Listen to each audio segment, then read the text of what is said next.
오늘 말씀 나누겠는데요. 제목을 가지고 좀 고민했습니다. 제목이 뭐죠?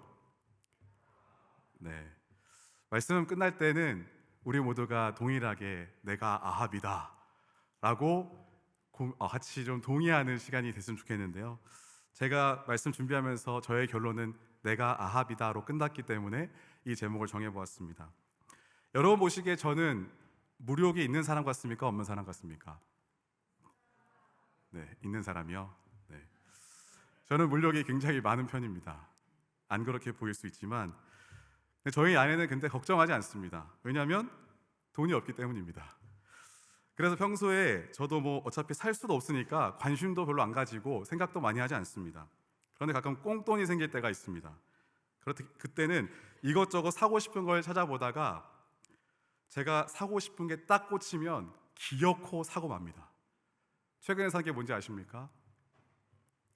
마샬 블루투스 스피커였습니다. 다들 저희 집에 오면 이게 여기 있네요 라고 물어보는데요.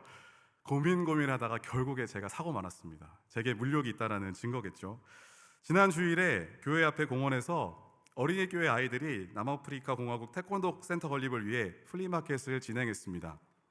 저희 아이들도 며칠 전부터 신이 나가지고요, 할아버지 할머니에게 받았던 용돈들을 가방에 넣고 준비하는 겁니다. 내일 내가 가서 원하는 물건들을 다 사겠다. 아니나 다를까 아내의 카톡으로 사진 한 장이 왔습니다. 두세 보따리는 되는 것처럼 보이는 사진이 왔는데 무거우니까 퇴근길에 챙겨오라는 것이었습니다. 진짜 평소에는 아이들이요, 제가 4층에 많이 있으니까 예배 마치고 나면 올라와서 아빠한테 옵니다. 지난주에 왔을까요? 안 왔을까요? 한 번도 안 왔습니다. 물욕은 유전인 것 같습니다. 오늘 말씀에는요, 주인공이 크게 4명 등장하는데요. 아합 왕과 그의 아내 이세벨, 하나님의 사람 엘리야, 그리고 포도원 주인인 나봇이 등장합니다. 오늘 말씀 열왕기상 21장은 뭐라고 시작하냐면 그 뒤에 라고 시작하는데요. 어떤 일이 있은 다음을 이야기하고 싶었던 걸까요? 열왕기상 20장을 보면 아람 왕 베나닷, 이스라엘 왕 아합의 전쟁이 2번 벌어지는데 첫째, 두 번째 전쟁 모두 다 수적 열세에도 불구하고 이스라엘의 아합이 다 승리합니다. 그 이유는 아합과 이스라엘의 준비가 잘 돼서가 아니라 하나님께서 아람을 너희 이스라엘에게 넘겨주시겠다라는 약속 때문이었습니다. 자, 그렇다면 이 전쟁의 승리의 주인은 누구입니까? 하나님? 정답, 하나님이시죠. 자, 모든 군사, 전리품, 이것이 다 하나님에게 권한이 있는 것이었습니다. 전쟁에서의 승리 후 하나님의 뜻은 무엇이었냐면 아람 왕 베나닷을 멸망시키는 것이었습니다. 그런데 아합 왕은 어떻게 행동하냐면 그를 풀어주고 동맹을 맺는 일을 합니다. 베나닷을 풀어주고자 하는 권한은 누구에게 있었다고요? 하나님에게 있었는데 지금 아합이 그 일을 하고 있는 겁니다. 하나님이 하실 일이 아니라 지금 자기가 하고 있다는 것, 여기서 하나님과 아합과의 관계가 여실히 드러납니다.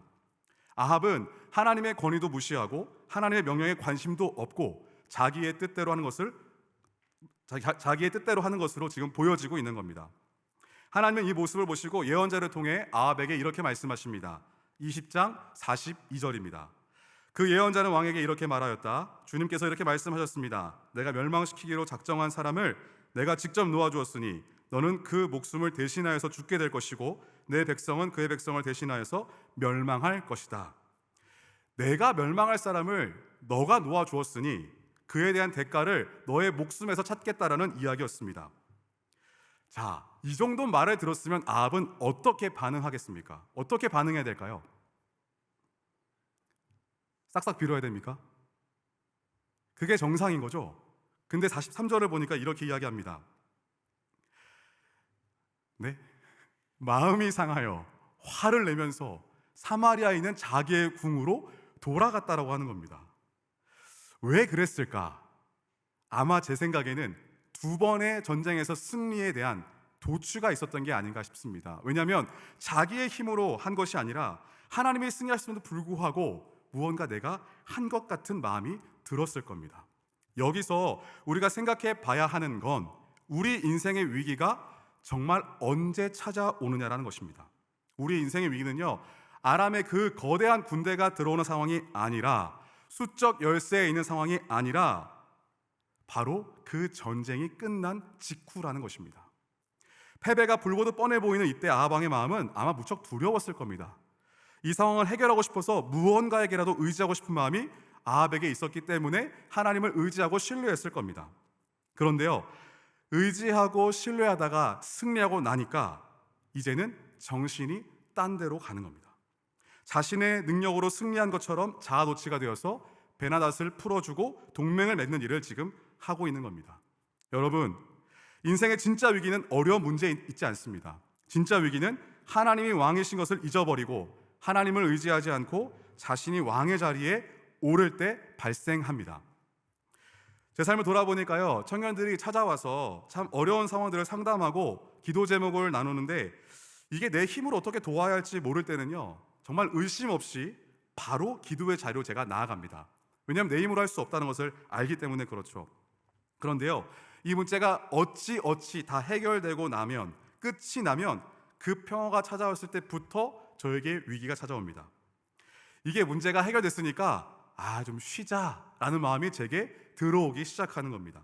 물론 쉴 수 있겠죠. 그런데 뭐까지 쉬게 되나요? 기도까지 쉬게 되는 겁니다. 어려운 문제 앞에서는 하나님의 도우심도 하나님의 일하심도 선명하게 보이다가 딱 끝나면 팽팽한 그 긴장감들이 풀어지면서 하나님의 일하심도 희미해지는 겁니다. 하나님이 왕이신 것을 잊고 의지하지 않는 것, 문제가 끝난 그 직후부터가 위기라는 겁니다. 그러면 저에게 오늘 가장 큰 위기는 언제일까요? 설교 끝나고 목회자에게 설교 끝나고 주일을 마친 밤과 그 다음날 월요일이 굉장한 위기입니다. 왜냐하면 풀어지기 때문이죠. 오늘 말씀을 준비하면서는 막 금식도 하고 기도도 하고 하나님 말씀 주십시오, 주의 마음을 부어주십시오라고 기도하지만 딱 끝나는 순간 난 다 했다라는 마음이 드는 순간부터가 위기가 되는 것입니다. 여러분의 삶은 요즘 어떠신가요? 문제의 정점에 계시면서 하나님께 간구하고 계신가요? 아니면 문제가 해결되고 하나님과의 관계도 자연스럽게 쉬고 계신가요? 오늘 아합 왕의 모습은 팽팽하게 그 있었던 텐션이 풀어지면서 하나님의 음성도 같이 들리지 않게 되는 상황이 된 겁니다. 이것이 위기의 시작이었습니다. 그러다 보니까 아까 말씀드렸다시피 43절에 마음이 상하여 화를 내면서 자기의 궁으로 돌아가고 있는 모습을 보이는 겁니다. 생각해 보세요. 지금 상황에 누가 화를 내야 되는 거죠? 하나님이 화를 내셔야 하는 상황인데 자기가 화를 내고 있는 겁니다. 지금 아합은 자신의 선택이 하나님의 뜻에 불순종하고 있다라는 생각을 하지 못하고 있습니다. 내가 이스라엘의 왕인데 내가 이 정도도 못하나? 내가 하나님이 꼭 하라고 하는 것만 해야 되나? 나도 어려운 전쟁을 치르느라 고생했는데 내게도 뭔가 좀 있어야 되는 거 아닌가? 이러한 마음을 가지고 마음이 상하며 화를 내며 자기의 궁으로 돌아가는 겁니다. 여러분, 하나님이 왕이신 것을 잊어버린 자의 첫 번째 행보가 무엇이냐면 하나님이 하신 일을 가로채는 겁니다. 하나님이 왕이신 것을 잊어버린 자의 첫 번째는 가로채는 것. 그럼 두 번째 행보로 한번 이어가 보겠습니다. 오늘 말씀 1절과 2절입니다. 그 뒤에 이런 일이 있었다. 이스라엘 사람 나봇이 이스라엘 땅에 포도원을 하나 가지고 있었는데 그 포도원은 사마리아의 왕 아합의 궁 근처에 있었다. 아합이 나봇에게 말하였다. 그대의 포도원이 나의 궁 가까이에 있으니 나에게 넘기도록 하시오. 나는 그것을 정원으로 만들려고 하오. 내가 그것 대신에 더 좋은 포도원을 하나 주겠소. 그대가 원하면 그 값을 돈으로 계산하여 줄 수도 있소. 하나님의 음성이 들리지 않았던 아합은 지금 자신의 별궁 근처에 있는 나봇의 포도원으로 갑니다. 오늘 말씀의 배경은 이스르엘입니다. 이스르엘은 원래 그 아합에서 사마리아와 약 37km 정도 떨어져 있는 그러한 곳이었습니다. 평야가 펼쳐져 있고 곡식과 채소가 잘 자라는 평야 지역이었습니다. 사마리아 왕인 아합이 이스라엘 궁에 있었다라는 건 사마리아에도 궁이 있고 이스라엘에도 궁이 있다는, 지난주에 말씀 들으셨죠? 양쪽의 궁을 가지고 있었던 참 많은 것을 소유한 왕이었다는 사실입니다. 자, 그렇다면 전쟁에서 승리했겠다. 이제 제가 자신이 좀 살만해진 겁니다. 사람이 살만해지고 돈이 생기고 시간이 생기면 뭐가 생기죠? 욕심이 생기고 사고를 치게 됩니다. 전쟁통에 보이지 않았던 지금 그 포도원 같은 게 좋아 보이기 시작한 겁니다. 이야, 저 포도원 내 정원으로 만들면은 딱 좋겠다라는 마음이 딱 들어온 겁니다. 그래서 아합은 이스라엘 사람 나봇에게 이야기합니다. 그대의 포도원을 나에게 넘기시오. 이유는 정원을 만들려고 한다는 것이었습니다. 다른 버전을 보면은 채소 밭을 가꾸기 위함이라고 하였습니다. 그런데 그냥 달라는 것도 아니고 대신 더 좋은 포도원을 주겠소. 그대가 원하면 돈으로도 지불해 줄 수 있다라고 이야기합니다. 왕으로서 이 정도 되면은 굉장히 합리적인 거 아닙니까? 그냥 뺏을 수도 있는데 굉장히 젠틀하게 합리적이고 상응하는 대가를 지불한다는 것이 갑질처럼 느껴지지도 않고 아주 명분이 있어 보이는 젠틀한 모습입니다. 이러한 제안을 하고 있는 아합 스스로도 자신이 꽤 괜찮은 왕이라고 생각했을 겁니다. 더 좋은 포도원을 제안하겠다고 한 것, 대가를 돈으로 지불하겠다는 제안은 아주 정당해 보입니다. 지금 아합의 기준에서의 정당함은 돈과 힘의 논리에 있었던 겁니다. 돈과 힘의 논리에서는 아무 문제가 없는 겁니다. 마치 땅이나 집을 내가 하나 가지고 있었는데 내가 웃돈을 얹어줄 테니까 그 집을 내게 파시오라고 하는 것과 같은 논리입니다. 나봇의 입장에서는 아주 좋은 제안이었고 또한 상식적인 제안이었습니다. 왕이 이 정도 부탁하면 얼른 들어드리고 나도 한몫 챙길 수 있었던 기회였던 겁니다. 그러니 여기까지는 큰 문제가 있어 보이시나요? 큰 문제가 없어 보이시죠? 안 팔면 바보 아닙니까? 자, 그렇다면 이미 많이 가지고 있던 아합은 도대체 왜 그 나봇의 포도원까지 더 가지고 싶었던 걸까요? 아합에게 정말로 이 포도원이 필요했을까요? 이처럼 하나님을 떠난 자, 하나님이 왕이신 것을 잊어버린 자에게는 만족함이 없습니다. 하나님이 주인이심을 인정하지 않고 내가 주인으로 살아갈 때 무언가로 채워가려고 하는데 이처럼 사람의 욕심은 끝이 없는 겁니다. 하나님이 왕이신 것을 잊어버린 자의 두 번째 행보는 바로 탐심입니다. 성경은 남의 것을 탐하지 말라는 것을 10계명에까지 기록해 두었습니다. 얼마나 탐심이 중요했길래 그랬을까요? 탐심이란 게 무엇일까요? 탐심은 무언가를 가지려는 과도한 욕망을 말합니다. 인간에게 기본적인 욕구, 욕망은 하나님이 자연스럽게 주신 겁니다. 그런데 이게 과도해지고 지나치게 되면 문제가 되는 겁니다. 지금 아합 왕에게 이 포도원은 필수일까요? 선택일까요? 선택인 거죠. 나봇의 포도원을 갖지 않아도 아무런 문제가 없는 상황이었던 겁니다. 그러나 나봇의 상황은 다릅니다. 이게 지금 전부인 상황이었습니다. 탐심인 그러면 왜 문제인 건가? 여러분, 탐심하면 어떤 생각이 드시나요? 작은 욕심 정도로 보이지 않으시나요? 자, 근데 우리는 하나님의 나라를 회복해가는 하나님 나라의 백성의 입장에서 한번 생각해 봐야 됩니다. 제가 탐심에 대한 이야기할 때 자주 들은 예화가 있습니다. 주님이 가르쳐 주신 기도 중에 하나님 나라 생존의 백성의 생존 방식으로 살도록 하는 기도가 있는데요. 오늘 우리에게 일용할 양식을 주시옵고. 자, 광야에서 이스라엘 백성이 어떻게 생존했습니까? 매일 내려주시는 만나를 먹고 살았습니다. 그 만나는 유통기한이 단 하루였습니다. 하루가 지나면 썩어버리거나 상해버렸습니다. 요즘 우리에게 하나님 나라 백성의 생존 방식으로 살지 못하게 하는 전자제품이 있습니다. 무엇일까요? 냉장고. 또 하나, 냉장고에 냉동실도 같이 있죠. 냉장고와 냉동실입니다. 여러분의 집에 냉동실에 딱 문을 열면 부모님이나 여러분이 넣어둔 냉동식품 있으신 분 없어요? 매일매일 산지 식성에서 먹어요? 자, 나중에 전자레인지에 돌려먹기 위해 얼려둔 것들이 지금 저희 집에도 가득 차 있습니다. 저희 장모님은 냉장고가 비기면 뭐가 이렇게 불안하신지 계속 와서 채우십니다. 자, 냉동실에 있는 음식들, 우리의 생존을 위한 기본 욕구일까요? 탐심일까요? 왜 말을 못하세요? 자, 이렇게 설명해 보겠습니다. 오늘도 음식을 먹지 못해 영양실조로 죽는 사람이 세계에 몇 명이나 될까요? 제가 검색했을 때는 5초당 한 명씩 죽는답니다. 1, 2, 3, 4, 5. 한 명 죽었습니다. 1, 2, 3, 4, 5. 2명 죽었습니다. 다른 친구에게 들어보니까 3초에 한 명씩 죽는 거라고 이야기를 하긴 하더라고요. 그만큼 지금 이 시간에도 영양실조로 죽는 사람이 계속 생겨난다는 겁니다. 단순히 말하면 우리 집 냉동실에 있는 음식이 그리로 가면요, 죽어가는 사람들이 살게 된다는 말입니다. 제가 너무 과도하게 생각할지는 모르겠지만 탐심은 우리가 보기에 생명과 크게 관련이 없는 것처럼 보이나 이처럼 생명과 직결되어 죽는 사람이 발생하게 된다는 겁니다. 그런데 아합은 백성들을 위한 유익한 사업을 위해서가 아니라 개인의 정원, 그 채소밭을 만들기 위해, 내 먹거리를 만들기 위해 얼토당토한 제안을 하고 있는 겁니다.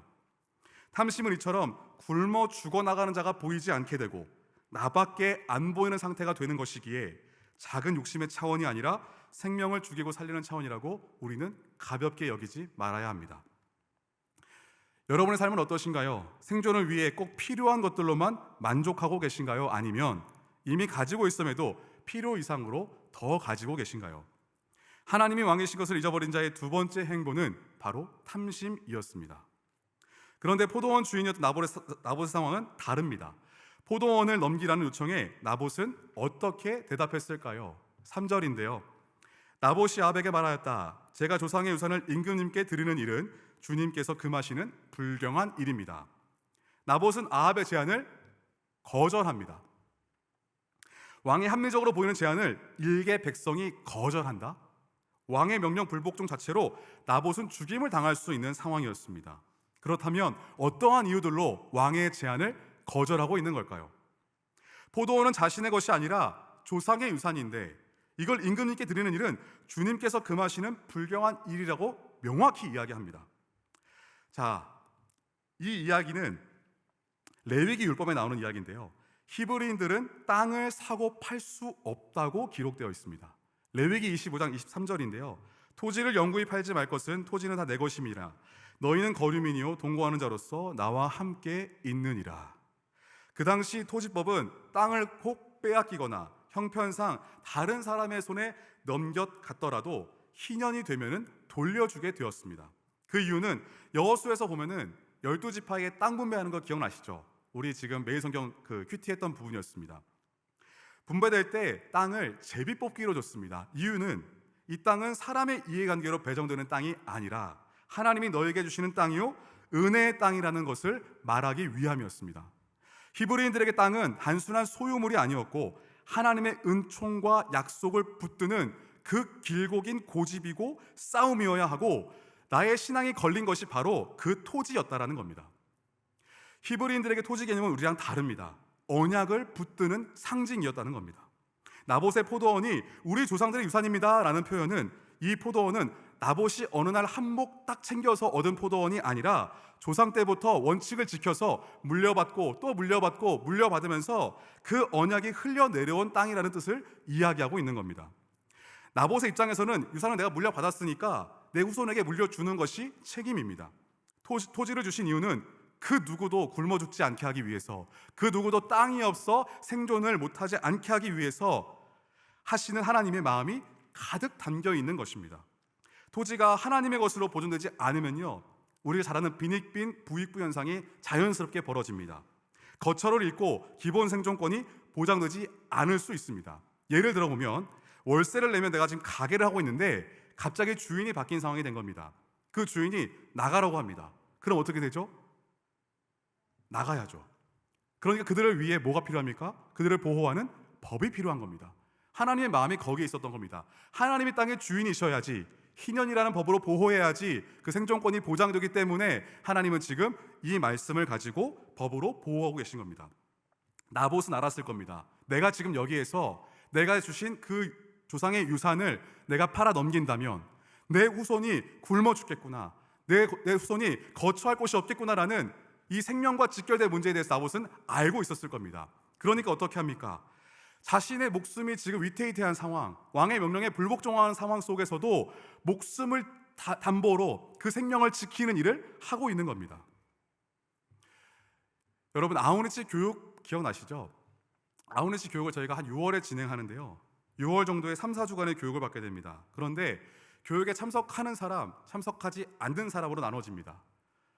교육에 참석하지 않는 사람 중에 또 나눠지는데요 정말 피치 못할 사정이 있어서 못하는 사람이 있습니다.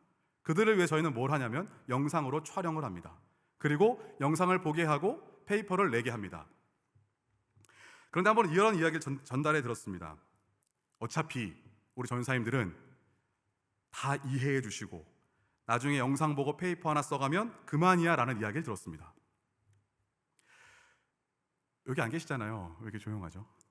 교육에 참석한 사람들처럼 우리는 영상을 통해 강의도 듣고 페이퍼도 쓰면은 틀린 게 있습니까? 상관없는 거 아닌가요? 그런데 중요한 건 꼭 기억하십시오. 이것은 공동체의 기준을 흔들어 놓는 겁니다. 나 하나쯤은 괜찮겠지 악용하는 겁니다. 내가 편한 대로, 내가 하고 싶은 대로 하는 것. 그런데 그것이 한 사람이면 괜찮은데요, 한 사람, 두 사람, 세 사람 늘어나게 된다면 문제가 되는 겁니다. 그럼 질문해 보겠습니다. 이 교육의 기준을 지키는 사람은 바보인가요? 사역자, 임원단, 동산지기들이 함께 정해놓은 기준을 지키는 게 바보인가요? 아니요. 지키는 사람이 잘 가고 있는 것입니다. 가볍게 여기고 자신의 임의대로 판단하는 것, 이 마음과 어떤 마음이 비슷하냐면 베나닷을 그냥 놓아주었던 아합의 마음과 같은 모습이라는 겁니다. 아합은 자기 마음대로 자기 생각에 여유가 생기니까 그냥 풀어준 겁니다. 기준을 무시하고 자기 마음대로 하는 겁니다. 그러면서 율법을 아는 이스라엘 왕의 입장에서, 아합이 이스라엘 왕이었으니까 율법을 잘 알고 있었겠죠. 조상의 유산인 포도원을 팔면 안 되는 걸 알면서도 말도 안 되는 지금 제안을 하고 있는 겁니다. 그에 대해 나봇은 조상의 유산이고 하나님의 율법이라고 생각하니까 그럴 수 없다고 거절합니다. 나봇이 무모한가요? 어리석은 건가요? 여러분의 나봇이라는 사람은 어떻게 비춰지시나요? 어떤 한 친구가 찾아왔습니다. 전사님, 하나님이 계속 저에게 정직하라고 말씀하시는데요, 정말 하나님 앞에 한 번쯤은 부끄럽지 않게 저의 내면과 말, 모든 면에서 정직하게 한번 살아보고 싶다고 말을 하는 겁니다. 제가 그래서 쉽지 않을 텐데 괜찮겠냐라고 질문했습니다. 그런데 한번 해보고 싶다는 겁니다. 그래, 한번 해봐라.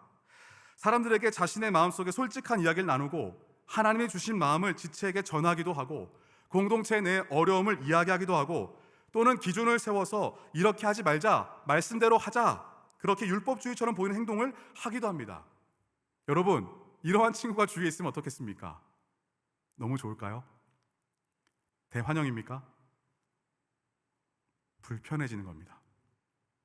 내가 정직과 진실과 정의를 이야기하고 말씀을 지킨다고 하면서 나는 관계가 평안해지기를 기대했는데 사람이 그 안에서 관계가 깨지고 멀어지고 연락도 안 되고 오해가 생기고, 아이러니하게 정말 정직함 진실함을 지키는 것이 하나님의 뜻이건만 그대로였더니 돌아온 건 어려움이었습니다. 물론 모든 것이 어렵진 않았겠죠. 풀어지는 것도 물론 있었습니다. 자, 그럼 이 지체는 어리석고 무모한 사람인가요? 우리는 사실 편법에 익숙하지 성실과 신실함에는 굉장히 미숙합니다. 그렇기 때문에 정직하고 진실함을 사람을 향해서 바보 같다, 뭐하러 저렇게까지 하냐 라고 할지는 모르겠습니다. 자, 그런데요, 그렇게 산다고 하는 이야기를 듣고 나서 저의 삶에 이런 일이 있었습니다. 어떤 한 지체와 모임을 하는데 자신의 솔직한 마음을 저에게 이야기하는 겁니다. 그런데 제가 답변을 좀 해야 되는 상황이었습니다. 그 상황에 적당히 뭉개고 지나갈까 고민이 되었는데 정직을 이야기했던 지체의 나눔이 퍼뜩 생각이 나는 겁니다. 아, 맞다, 그 친구가 정직하게 했었지, 이 정직을 위해 기도해달라고 했었지, 자신 없지만 용기를 내보겠다고 했었지, 그래, 그럼 나도 한번 해보자라는 마음으로 용기를 내서 뭐 이렇게까지 이야기해야 할 정도로 진실하게 나눴던 시간이 있었습니다. 진실하게 나누고 나니까 제 마음이 어땠을까요?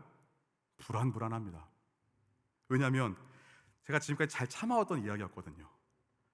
올해만 지나가자, 참자. 근데 그 말을 하게 하신 겁니다. 그런데 제 마음 가운데 더 중요한 건 관계의 어려움보다 내가 하나님 말씀을 목숨을 다해, 목숨까지는 아니지만 정말 마음을 다해 지키려고 애썼다라는 것이었습니다. 무엇이 그렇게 만들었을까요? 하나님이 그 지체에게 주셨던 그 마음, 이 말씀을 신뢰하는 그 고백, 그 친구가 믿는 하나님과 내가 믿는 하나님이 같다면 그 말씀을 살아보고 싶은 것, 하나님이 정말 살아계신다면 정말 그 살아계심을 믿고 싶기 때문에 그 정직의 길을 선택한 겁니다. 지금 나봇은 동일한 마음이었을 겁니다. 이렇게 이야기하면 왕이 불편할 걸 알고, 어려워할 걸 알고, 힘들어할 걸 알고, 손해볼 걸 알고, 문제가 생길 걸 다 알았을 겁니다. 그런데 어떻게 합니까? 하나님의 율법, 하나님의 약속을 붙듭니다. 뻔히 보이는 리스크를 감수하고 믿음의 선택을 하고 있는 겁니다. 여러분, 말이 쉽지 결코 쉽지 않습니다. 그 상황에서 내가 입 한 번만 다물면 손해보지 않고 지나갈 수 있는 일이 우리 삶에 얼마나 많습니까? 또한 엄청 유별나다는 이야기를 듣는 것이 우리의 현실입니다. 여러분, 나봇의 모습이 이상해 보이십니까? 정상적으로 보이십니까?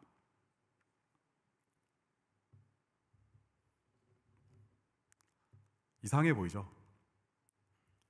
왜냐하면 많이 찾아볼 수 없잖아요. 공동체 내에 이런 나봇 같은 사람 찾아볼 수 있습니까? 물론 있지만 늘 너무 적은 거예요.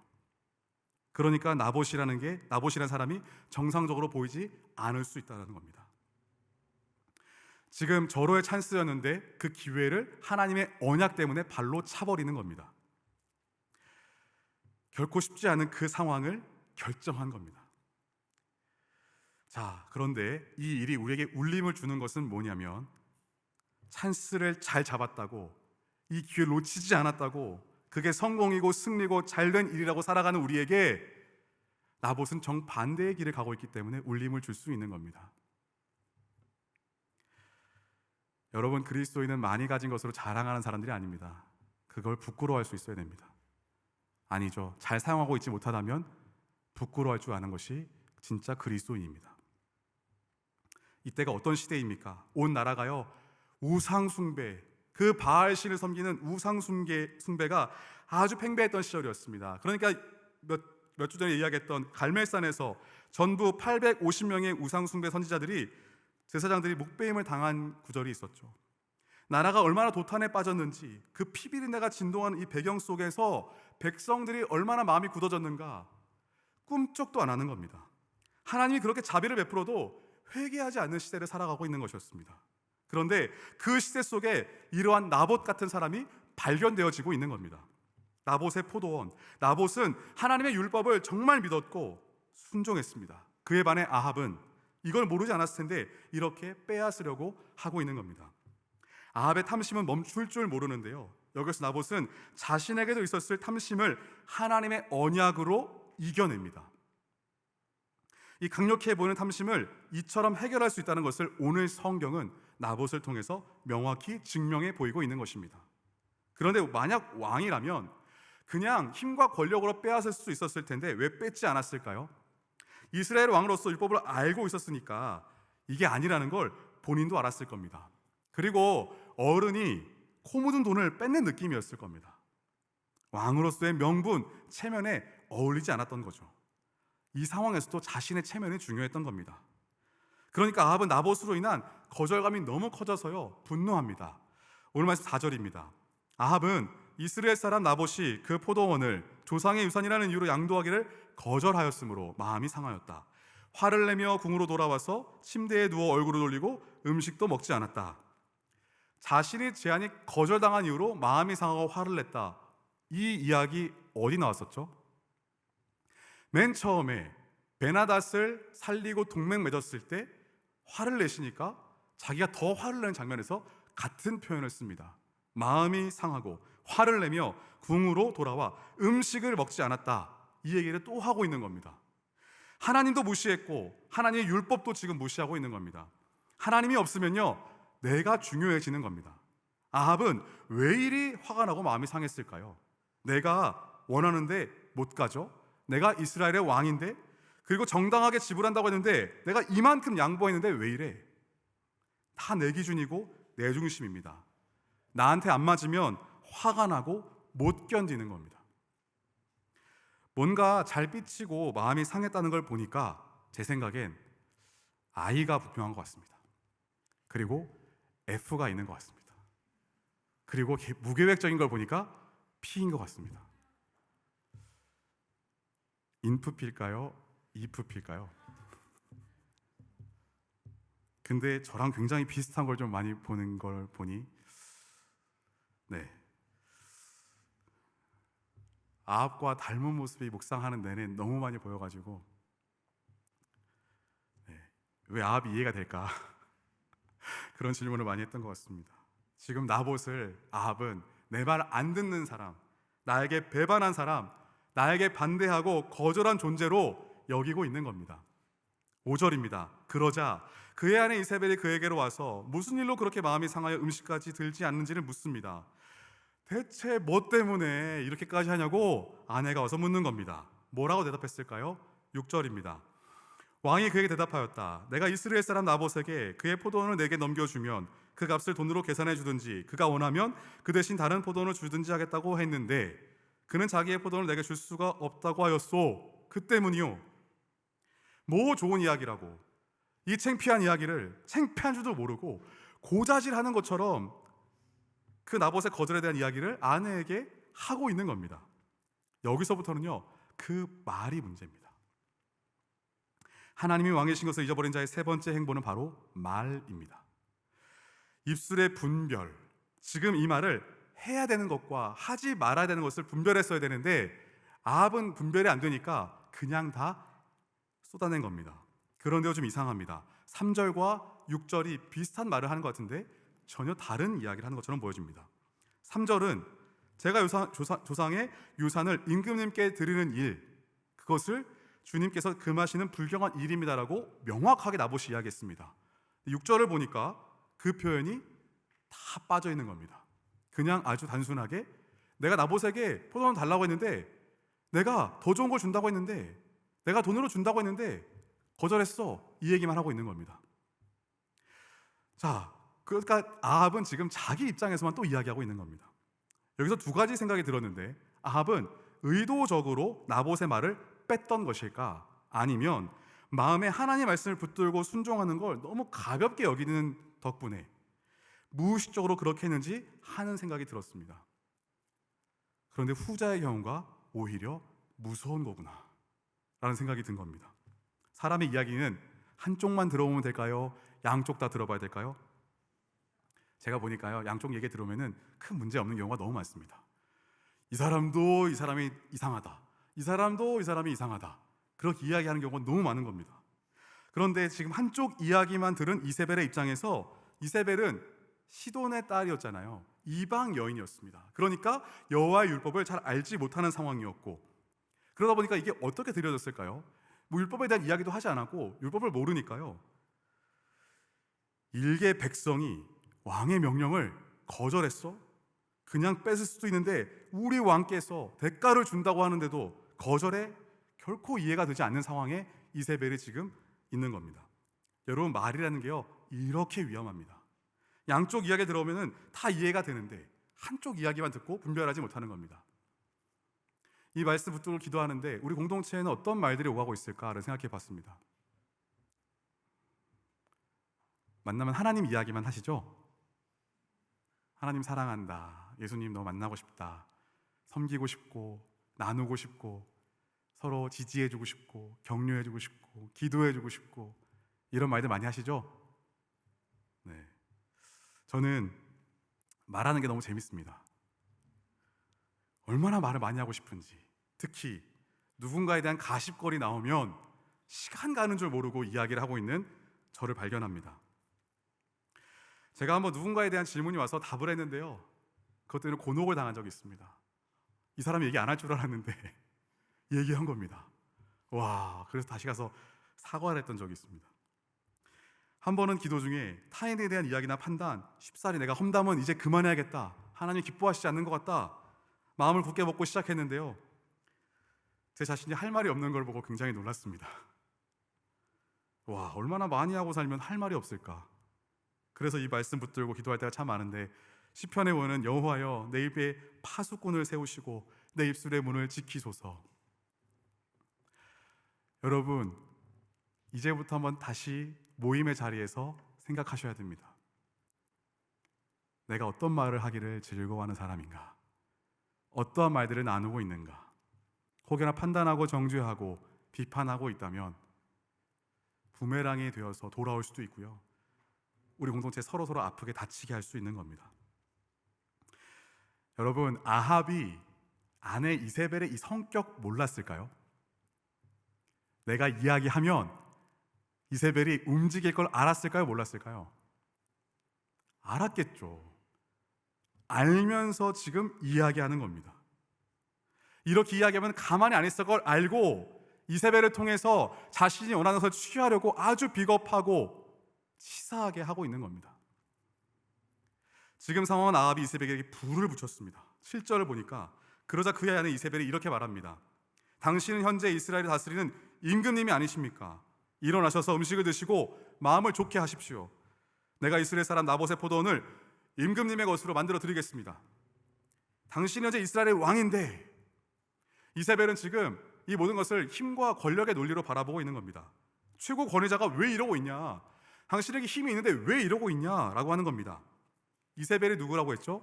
시돈 왕의 딸이었습니다. 이미 모든 힘과 권력의 맛을 본 사람입니다.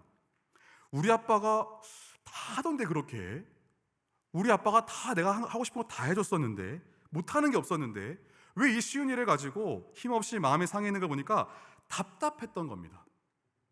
이세벨이 이 일을 가능하기 위해서 쓰는 방법이 8절에 나오는데요, 8절에 이렇게 고백합니다. 그런 다음에 이세벨은 아합의 이름으로 편지를 써서 옥새로 임봉하고 그 편지를 나봇이 살고 있는 성읍의 원로들과 귀족들에게 보냈다. 이세벨이 누구의 이름으로 쓴다고요? 아합의 이름으로 쓴다고요. 이세벨은요, 편지를 쓸 권한이 없었습니다. 근데 아합의 이름을 대신해서 지금 쓰고 있는 겁니다. 자, 여기서 이세벨이 어떻게 살아가는지가 유추가 됩니다. 지금 대리 서명을 하고 있는 거 아닙니까? 대리 서명은 굉장히 위험한 겁니다. 그런데 아주 자연스럽습니다. 왜냐?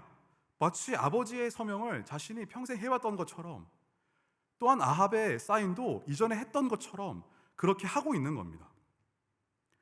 제가 어렸을 때 부모님 서명 따라한다고 참 많이 연습했던 기억이 있습니다. 요즘도 있나요?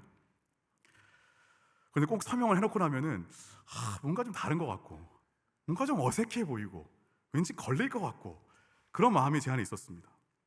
지금도요, 청년교 예산을 정산할 때 회계 담당자가 서명하고 담당 목사님, 담당 장로님, 또한 담임 목사님, 재무부 다 결제 과정을 거칩니다. 왜냐하면 이것이 그냥 중요한 일이기 때문에 그렇습니다. 근데 지금 그것을 자신의 권한인 것 마냥 이세벨이 하고 있는 겁니다. 이처럼 하나님이 왕이신 것을 잊어버린 자의 네 번째 행보는 바로 거짓입니다. 하나님의 법을 목숨처럼 지켰던 나봇과는 정말 정반대의 모습으로 보이고 있는 겁니다. 그 편지의 내용은 이렇습니다. 금식을 선포하고 나봇을 백성 가운데 높이 앉게 하시오. 금식을 왜 선포했을까요? 금식은 그 당시에 무언가 잘못했을 때 하는 것이었습니다. 나봇이 무언가 잘못한 일을 한 것처럼 꾸미고 있는 겁니다. 그리고 백성 가운데 높이 앉게 합니다. 이것은 왕권을 무시하고 저주하는 것처럼 보이게 하기 위함이었습니다. 나봇이 왕권을 무시하고 저주하는 잘못으로 인해 회개하는 상황을 연출한 겁니다. 이 말씀 보는데 여기서 신성모독으로 인해서 십자가에 돌아가신 예수님의 모습이 떠올랐습니다. 이세벨을 보니까요, 거짓으로 일할 때는 잔머리가 아주 팍팍팍 돌아갑니다. 10절입니다. 그리고 건달 두 사람을 그와 마주 앉게 하고 나봇이 하나님과 임금님을 저주하였다고 증언하게 한 뒤에 그를 끌고 나가서 돌로 쳐서 죽이시오. 그 여인의 이세벨의 편지 내용대로 그대로 행하고 돌로 쳐 죽입니다. 여러분, 나봇은 누가 죽였습니까? 이세벨입니까? 아합입니까? 당연히 아합이죠. 자신의 손에 피 안 묻히고 아주 비겁하고 치사하게 죽인 겁니다. 이처럼 하나님이 왕이신 것을 잊어버린 자의 행보는 아주 참혹합니다. 죽어야 할 마땅할 베나닷은 살리고 살려야 할 나봇은 죽인 겁니다. 율법을 알았던 아합은 율법을 어기고 율법을 몰랐던 이세벨은 오히려 율법으로 나봇을 죽입니다. 15절입니다. 이세벨은 나봇이 돌에 맞아 죽었다는 소식을 듣고 곧 아합에게 말하였다. 일어나십시오. 돈을 주어도 당신에게 넘기지 않겠다고 하던 이스라엘 사람 나봇의 포도원을 차지하십시오. 나봇은 살아있지 않습니다. 죽었습니다. 그리고 그토록 갖고 싶었던 포도원을 가질 수 있게 된 겁니다. 하나님이 왕이신 것을 잊어버린 자의 다섯 번째 행보는 도둑질입니다. 이 일이 있자 하나님은 디셉 사람 엘리야를 보내셔서 아합이 차지하려고 하는 포도원으로 보내시며 이 말을 전하라고 하십니다. 19절입니다. 너는 그에게 다음과 같이 전하여라. 나 주가 말한다. 네가 살인을 하고 또 재산을 빼앗기까지 하느냐? 나 주가 말한다. 개들이 나봇의 피를 핥은 바로 그곳에서 그 개들이 너의 피도 핥을 것이다. 이 말을 듣고 아합은 27절에 이런 반응을 보입니다. 자기 옷을 찢고 맨몸에 굵은 베옷을 걸치고 금식하였으며 누울 때에도 굵은 베옷을 입은 채로 눕고 또 일어나서 거닐 때에도 슬픈 표정으로 힘없이 걸었다. 중간중간 그토록 바라던 모습이 이제서야 나옵니다. 너무 때늦은 회개 아닌가요? 진작 좀 돌이키지. 이 모습이 나올 때까지 하나님은 어떤 일을 하고 계셨을까요? 계속해서 죄를 하고 있는 사람들을 향해서 두드리는 일을 하고 계셨습니다. 첫 번째, 베나달의 목숨을 너에게서 찾을 것이라는 징계의 선포를 통해서 내가 하나님의 뜻과 정반대로 간다는 것을 깨닫게 해주셨습니다. 두 번째, 나봇을 통해 조상의 유산을 왕에게 넘기는 건 주님께서 금하시는 불경한 일이라고 듣게 하시며 하나님의 율법에 대한 중요성을 자각시키고 상기시켜 주셨습니다. 세 번째, 이세벨이 무슨 일이냐고 물었을 때 말을 그대로 전하지 않을 수 있는 기회도 있었습니다. 네 번째, 이세벨이 자신의 이름으로 편지를 보낼 때 그 권한을 막을 수 있는 기회도 있었습니다. 다섯 번째, 거짓 증언으로 나봇을 죽이려고 할 때 나봇이 자신의 유익이 아니라 율법을 지키려고 했던 것을 이스라엘 왕으로서 알 수 있는 기회도 주셨습니다. 하나님은 이처럼 계속되는 하나님이 왕이신 것을 잊어버린 자로 멈추지 못하고 살아가는 자들에게 계속해서 멈출 수 있는 브레이크를 주고 계시는 겁니다. 결국 나봇의 피를 개가 핥은 것처럼 너도 이세벨도 똑같이 할 거야 라는 말에 그 말이 이제 들렸는지 그제서야 멈춥니다. 여러분, 아까 이야기했던 금식하고 굵은 베옷을 입은 장면 진짜였을까요? 정말 진심으로 회개한 걸까요? 저 같으면 용서하고 싶지 않을 것 같습니다. 사람 죽었잖아요. 죽지 않아야 될 사람이 죽었잖아요. 근데 하나님 어떻게 말씀하신지 아십니까? 29절입니다. 너는 아합이 내 앞에서 겸손해진 것을 보았느냐? 그가 내 앞에서 겸손해졌기 때문에 나는 그가 살아있는 동안에 그에게 재앙을 내리지 않고 그의 아들들에게 가서 그 가문의 재앙을 내리겠다. 용서하신답니다. 심판을 연기하신답니다. 겸손하게 겸비하게 보신답니다. 여러분, 제가 이 설교를 준비하면서 걱정이 있었습니다. 또 무거운 짐을 지우는 건 아닌가, 또 뭔가를 자각하게 하고 각성하게 하고 이게 또 무겁게 죄를 인정하게 하는 것,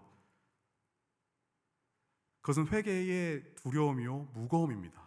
그런데요, 좀 이상한 표현일지 모르지만 회개는 기쁜 겁니다. 그렇게 잊어버려서 잘못된 행보를 걸었는데 회개했더니 하나님이 용서하신다는 겁니다. 자, 질문해 보겠습니다. 아합보다 내가 더 악하다, 내가 아합이다. 설교를 잘못한 것 같습니다.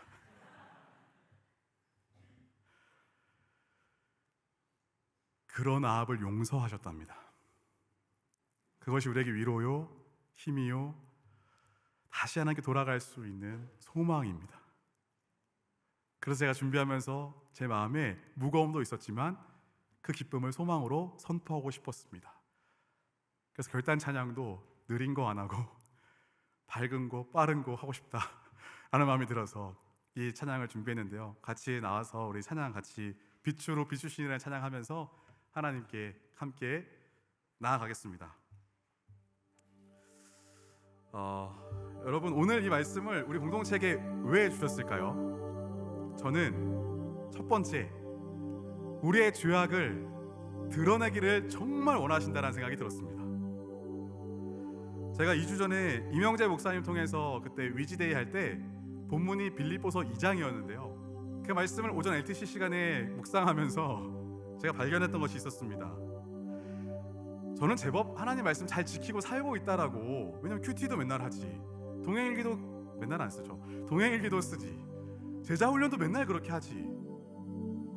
그런데 그 말씀에서 말하는 모습과 내가 하나도 똑같지 않다는 것을 깨달았습니다. 자기 중심성 제가 맨날 이야기했는데 아직도 여전히 이러고 있다는 것, 열심히 온 것 같은데 제자리에 계속 뱅글뱅글 돌고 있는 것 같은 것, 제자 훈련은 그렇게 하고 있는데 제자의 삶은 살고 싶지 않아 하는 내 모습으로 여전히 살고 있는 것. 그런데 이것이 깨달아진 것이 저에게 진짜 큰 은혜였습니다. 이처럼 하나님 말씀은 우리의 악의 실체를 드러내 주십니다. 이것이 절망인가요? 아니요, 은혜입니다. 그 소망을 가지고 함께 찬양하며 나아가시겠습니다.